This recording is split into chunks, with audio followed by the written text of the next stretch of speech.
Whether you have a diagnosis or not, I don't care.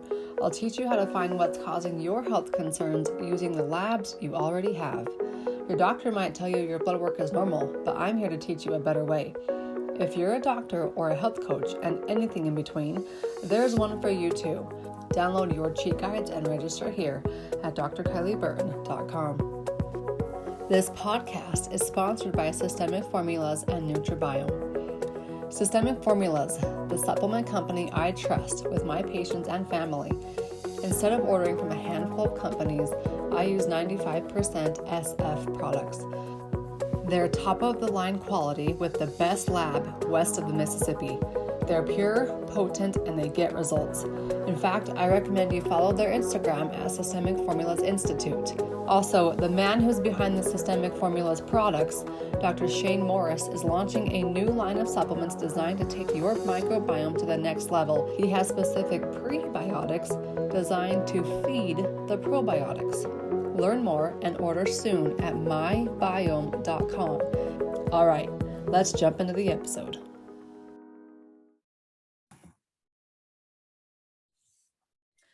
Welcome to the Beyond the Diagnosis podcast with me, your host, Dr. Kylie. We are here with Cindy Scott. You can find everything you need to know about her, including her book and her course for those fighting cancer. I'm being very careful with my wordplay here at evolvingwomen.co. All the details will be in the show notes below, but cancer affects every single one of us. With one in two people literally contracting this insidious disease by the age of 85, the odds are that either you or someone you love will be touched by it. Cindy was one of those unlucky ones. Just weeks out of her wedding, she was diagnosed with breast cancer in February of 2020. So literally, a year and a half ago, not very long, following a routine mammogram. In a split second, Cindy's life pivoted, and in her words, the cancer circus began. The doctors told her she'd have a 91% chance of survival if she followed their treatment regimen, but all she could do was think about the remaining 9%. What about that part?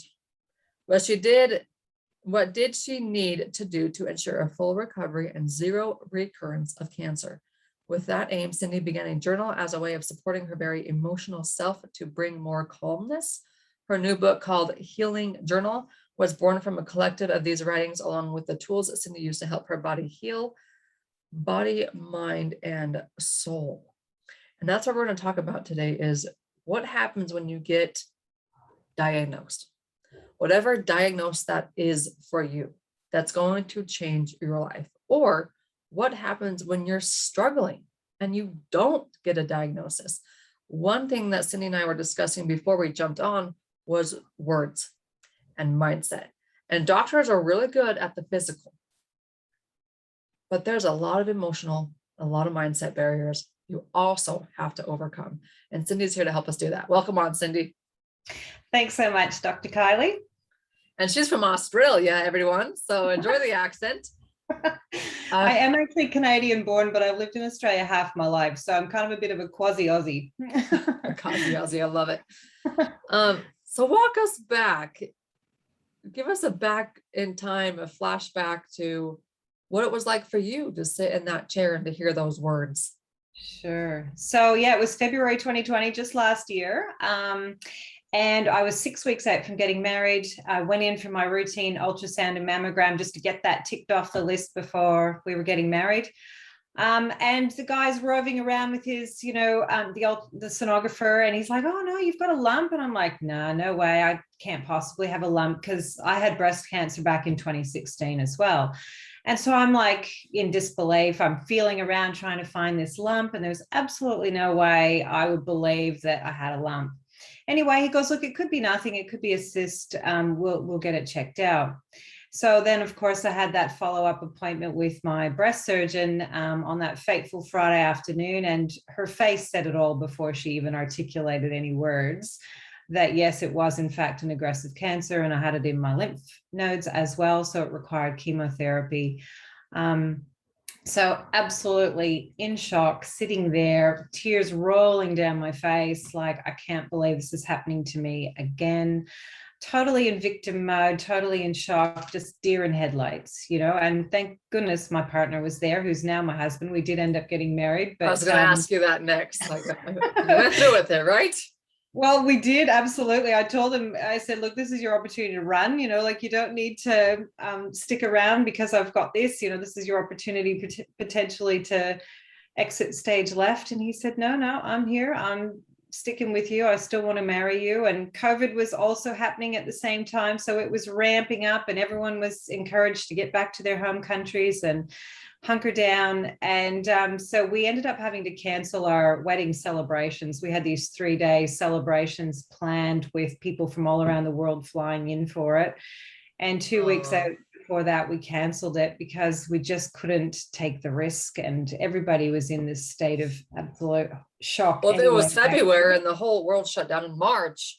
Yep. Yeah. So our wedding was right there scheduled in the for beginning. March. Yeah, right in the middle of it. So I, was in self-isolation, and a girlfriend rang me who's quite psychic one Saturday morning, and she said, Cindy, you must cancel your wedding straight away. I'm like, no, I'm not canceling it. That's the last thing in my mind. She goes, every single one of your guests are a potential risk to your health, and you need to stay strong and healthy going into chemo. And I'm like, no, I don't want to cancel this wedding. So anyway, cut a long story short, we did cancel it that day, contacted everyone. I think I cried for the whole weekend. And then we just had 2 witnesses in a very small, COVID friendly service in the same location as we were planning to get married anyway. So it was a very scaled down version. So yeah. Saves lots of money in the long run.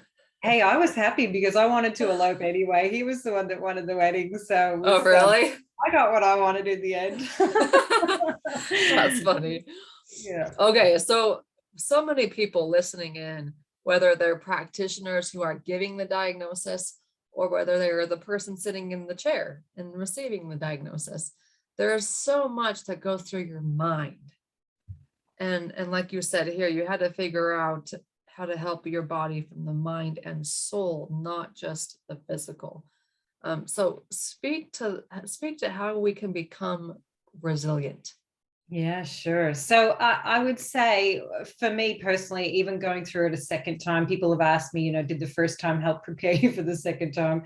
I'd say, heck no, absolutely not. I went into a state of shock, which I think would be a very natural response for people when you've been confronted with those 3 words, you have cancer, or whatever adversity or health concern people are facing. But I absolutely went into a state of shock, and that lasted for weeks. And I think acknowledging that that's a natural phase of, just on diagnosis that people would go through, to be kinder and gentler on yourself, to bring more mindfulness and potentially some meditation to help ground you during that early stage. Because as I said, it is a circus. All of a sudden you're going for all these scans and appointments, and you've got all this new information to take on board and try and make sense of. And that is not the ideal state to be making any decisions about your health and your future. So bring a support person along. Absolutely. My partner, now husband, Chris, was there by my side with every appointment, and certainly helped to make some of those decisions, because I wasn't in any state to do that. I think that's really important to think about when you are in shock and when you are on this emotional, decisions with anything, whether, my husband and I both run businesses, and part of running a business is you have to deal with some nasty people sometimes, or some things going wrong. And he's in the construction industry, so he's constantly getting bombarded by negativity from clients and things like that. And I always tell him, never respond, never answer when you're hot, when you're in an emotional, state. When you're triggered. Mm-hmm. Don't answer. Don't make a decision right then and there. I did it one time in business early on, and I promise it didn't work out very well.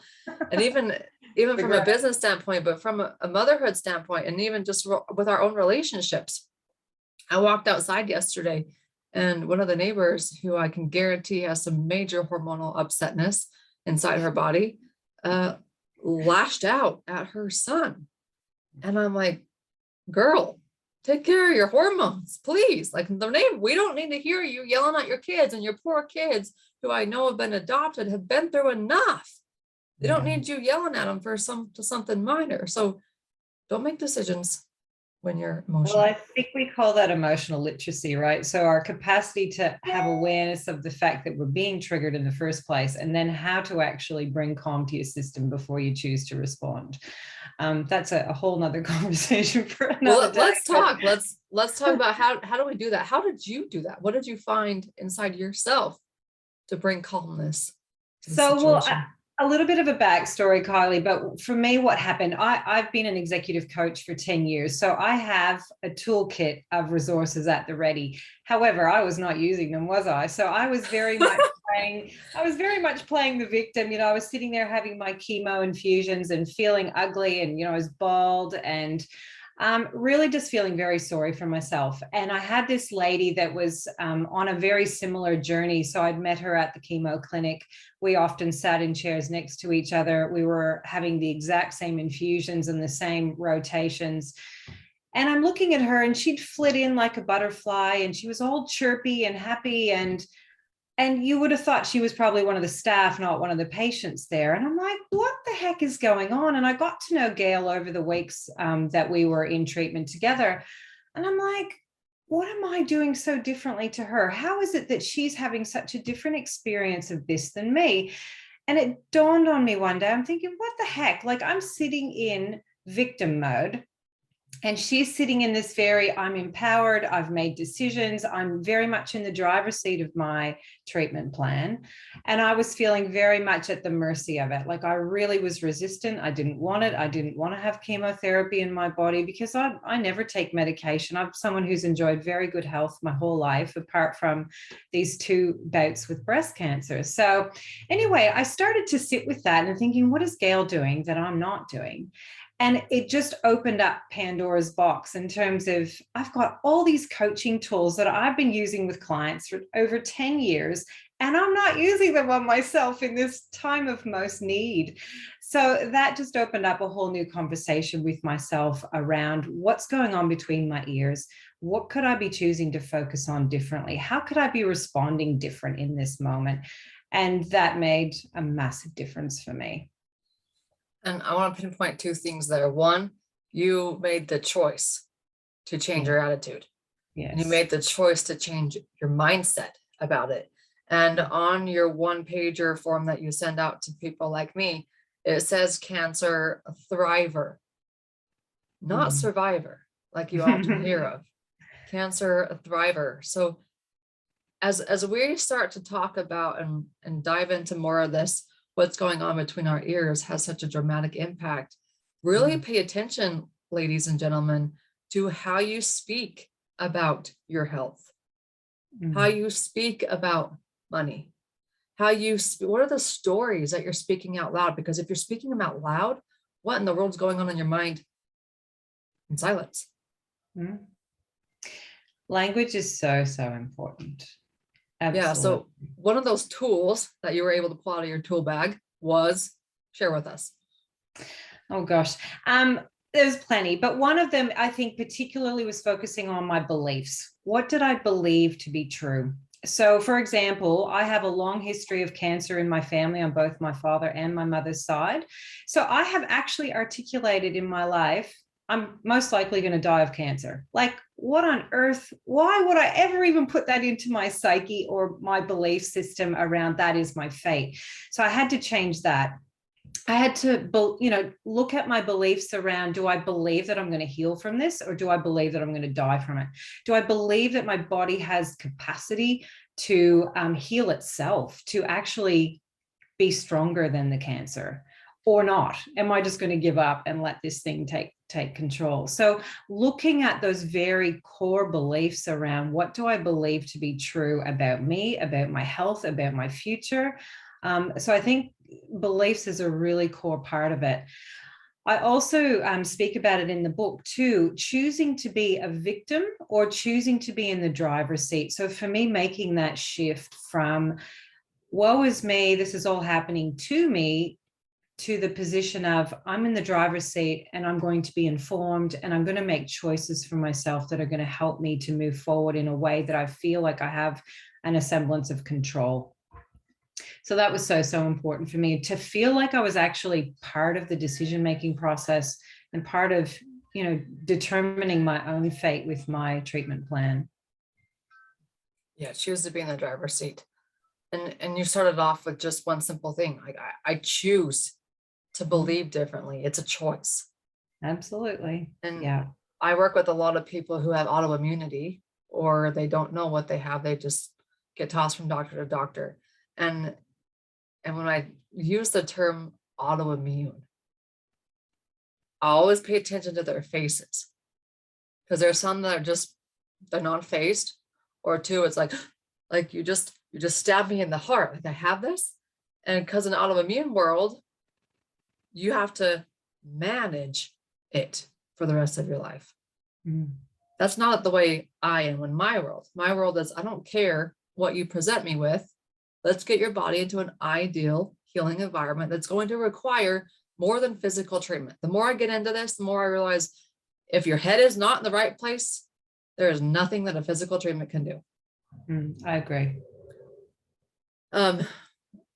So besides the fact that you were able to make that choice and say, I'm not the victim, I choose to be in the driver's seat, I choose to take control, I choose to believe that my body can heal.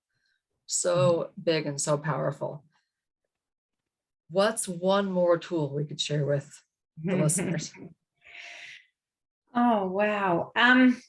Okay, another belief that when I started to explore, I believed that I actually could pinpoint the source cause of why cancer showed up for me. I believed that cancer had a message for me. I believe our body has wisdom and we just need to tune into it. Our body's continually communicating to us. So when I first had the second diagnosis, just at that diagnosis phase, I sat with that and I thought, what is this all about? What is this? What is going on for me in my body? And I thought at that point, I am so exhausted.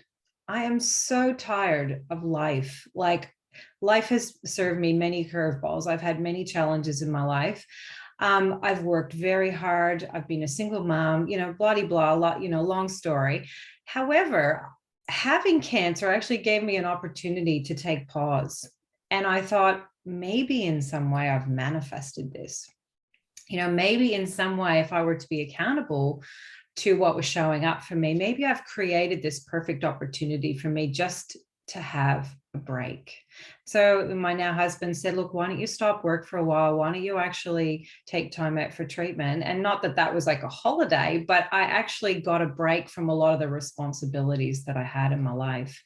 So I guess I took it on board that cancer had a message for me. Like if my body was creating this cancer, what was it that I was to get from it? And I really sat with that and surrendered to it. So I guess that was another really big difference in the way that I chose to approach cancer, was surrendering to it. And that doesn't mean giving up and giving into it, surrendering to it rather than trying to power over it or conquer it or crush it, which is what so many people seem to think that they need to do. I actually met it with love and compassion. I wanted to understand why it had shown up for me.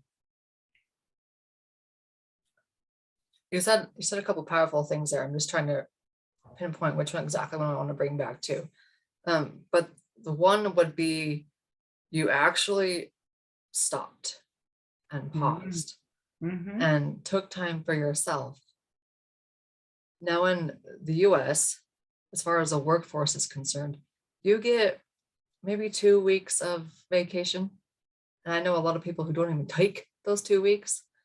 I know people who work for like Intel, and they get, I think it's every 7 years, they get like 4 months off, something like that. But it's this philosophy of, we can only go so hard for so long. If you don't take breaks, eventually your body will break down. Totally. Whatever version it is of breaking down depends on the genetics, depends on a whole bunch of things. But to prioritize those break periods, and with my life and the way I schedule my business and build my business and make decisions, I make them purely on one thing. am I going to be able to be a mom more often? I scheduled it in my life to where I'm going to work really hard in January through May. When my kids are off during the summer, I'm going to be off too. Good on you. And I've just designed it like that. And then I'll go back and work hard again in the fall.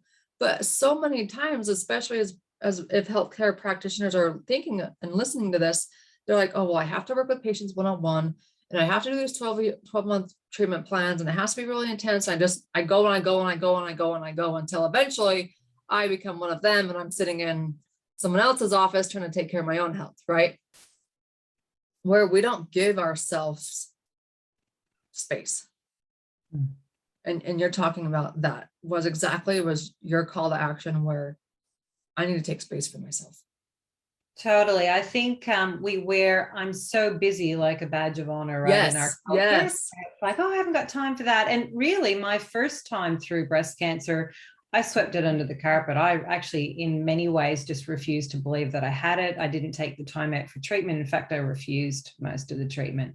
So this time around, I knew I needed to do it differently. And I knew that I was exhausted. Like I just needed to hit pause on life. I just couldn't sustain it any longer. And I know when I look around me, particularly women, in business, trying to be mums, trying to have it all. I mean, something's got to give. And I think we're seeing that in people's health.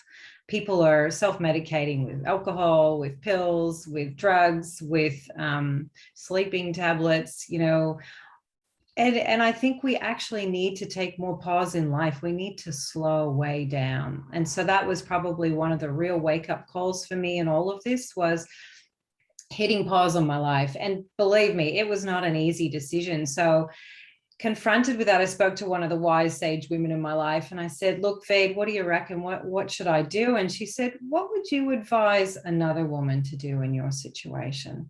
And I went, well, of course I'd tell her to stop and take time out for treatment and to rest. But I'm like, but I'm you're different. the exception. You don't need to do that. Yeah. I've got people needing me. They're relying on me. I'd be letting clients and, partners down. And, I just couldn't do that. And she's like, Cindy, can you afford not to? And I went, okay. So it took me about a week. And then I wrote this beautiful email, very heartfelt, to everybody in my world, and just said, look, I'm shutting my business down. I'm taking time out for me. I actually need to put myself first for the first time in my life, and take time out for treatment and rest, and an opportunity for me to heal fully. And I don't know how long that's going to take, but I'm doing it. Anyway, I had such an outpouring of response, and there was not one person that was disappointed or angry or hurt or whatever. I had so many people come back to me and just go, sending you love, let me know whatever you need, here for you. I've never felt so loved and so held, in response to that email. So I thought, wow, that was my first real opportunity of showing vulnerability, and it being met with such love and kindness. It was amazing. I love that. I think we would all get that response if we said, absolutely, I just need to take a break for myself and stand up for the right. Okay, we're getting into some good stuff here, and I'm thinking of the episode title for this, and it's going to be called "Take Time for Yourself," because we don't, and like you said, we wear busyness as a badge. Yeah. Good old culture we live in. Okay, I'm reading through the topics that you can speak about, but really, what's on your heart today? I would love to encourage people, whether they're faced with a cancer diagnosis or any, adversity, tune into your body. There's a little expression I use, and I believe it's true, that we'll get a little whisper. There'll be a little sort of niggle, like maybe you've got pain in your shoulder, or you've got a headache, or you're not sleeping right. We'll get a little whisper, and then we get a tap, and then we get a slap. And if we haven't actually heard any of those messages, we'll get the proverbial, sucker punch in the gut. And that's, to me, what cancer was for me. It was a huge wake-up call to go, hang on, You've been ignoring all the messages that your body's been sending you all this time. It's time to listen. So, before you would ever get a diagnosis, tune into your body. If you're tired, rest. If you need a holiday, take one. If work isn't what you love doing, don't do it. Find something else. There's such a, what are they calling it? The great resignation in the US. There's so many people leaving their jobs because they're unhappy. Oh And my I think gosh, it's COVID nutsos. COVID's really shaken everything up, and people can now really reassess what's important to them. Change your life before you get sick is my message. Yeah, and feel the empowerment to do so. Yeah. COVID has brought about opportunities that were never there before. Like, how many Oh, people get to work from home now? And like, I was talking to my dad, he's an engineer. Usually it's an hour into work and he has to leave at 6 o'clock in the morning to beat rush hour and comes back to beat rush hour. And I'm like, Dad, now you have 2 hours more in your day. You totally. don't have to spend the gas on the money on the gas. And there's just so many opportunities that have come to pass. And yet how many people are still looking at all the negatives? Exactly. So super cool. Now, Cindy, like I said, she has a book and she has a course. And if you find yourself, whether it's cancer, whether it's another diagnosis where you're just like, I just need some help from the mental and the mindset and feeling whole from the inside out, besides the physical, go over to evolvingwomen.co and check out the book, check out the course, because I'm sure she created what she wished she would have had during her treatment and therapy.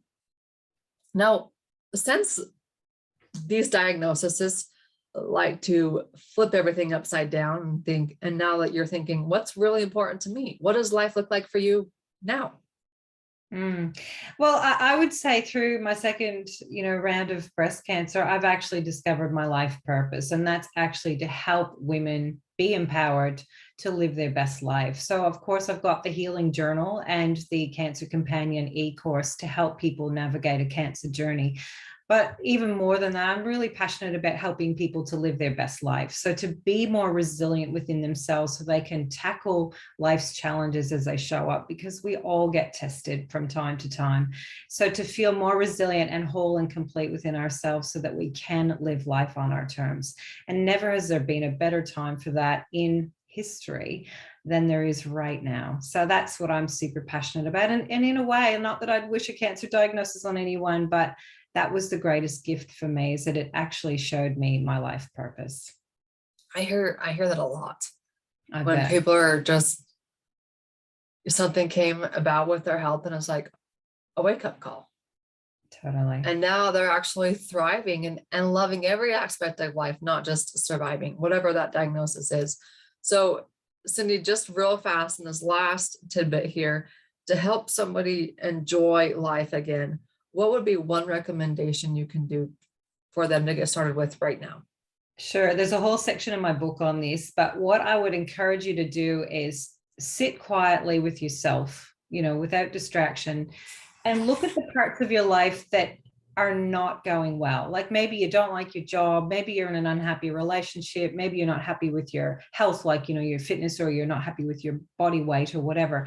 Look at the parts of your life that you are not happy with. So I call those areas where you are out of alignment. So you're not actually living your truth or being your potential, and focus on making changes in those areas. Baby steps. You don't have to miraculously change things overnight, but we all know where we're out of alignment, when we're not congruent with our truth, and focus on those things. Write those things in your life.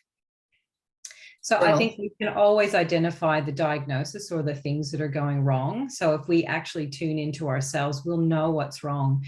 We also know what the remedy is, and we can change those things. So if you're tired, take a holiday. And a holiday doesn't mean you need to go away on some tropical island, beautiful place, and have margaritas. It could be you can sit at home and actually find sanctuary. But if you're tired, rest. If you hate your career, change it.